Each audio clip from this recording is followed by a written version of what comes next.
Le 5 novembre prochain, environ 240 millions d'Américains seront appelés à désigner le ou la 47e chef de la Maison-Blanche selon un système un peu complexe.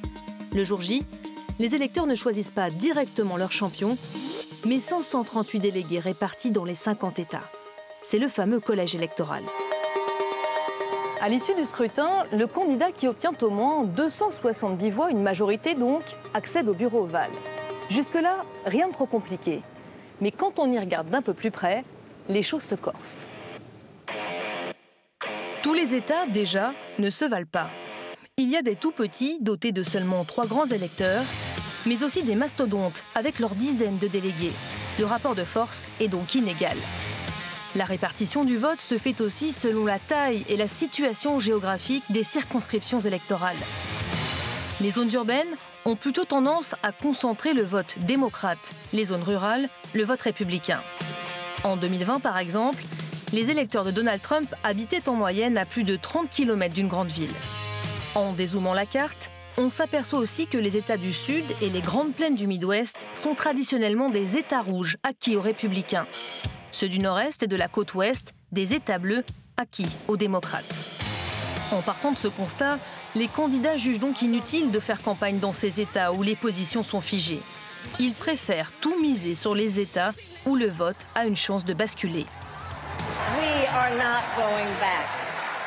C'est ce que l'on appelle des swing states, des États clés dont le vote peut être amené à changer d'une élection à l'autre. Il s'avère donc déterminant pour l'issue du match.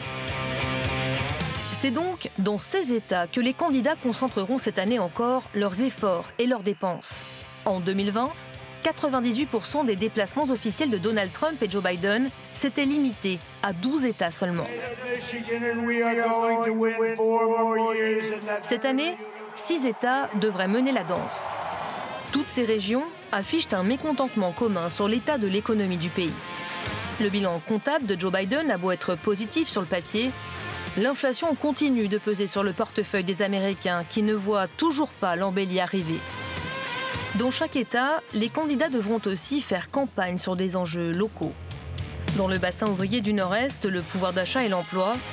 En Arizona, proche du Mexique, l'immigration. En Géorgie, bastion afro-américain, la justice raciale, la réforme policière ou encore l'accès aux soins de santé. Enfin, dans le Michigan, terre abritant une large communauté musulmane, la gestion du conflit à Gaza. Pour l'emporter en novembre, il faudra donc trouver les mots, user des meilleurs arguments auprès de chaque population. Une fois leur bulletin dans l'urne, les Américains s'en remettront aux grands électeurs qui désigneront officiellement courant décembre le ou la future locataire de la Maison-Blanche. Avec son vice-président, ils prendront alors leurs fonctions, une fois investis, le 20 janvier prochain.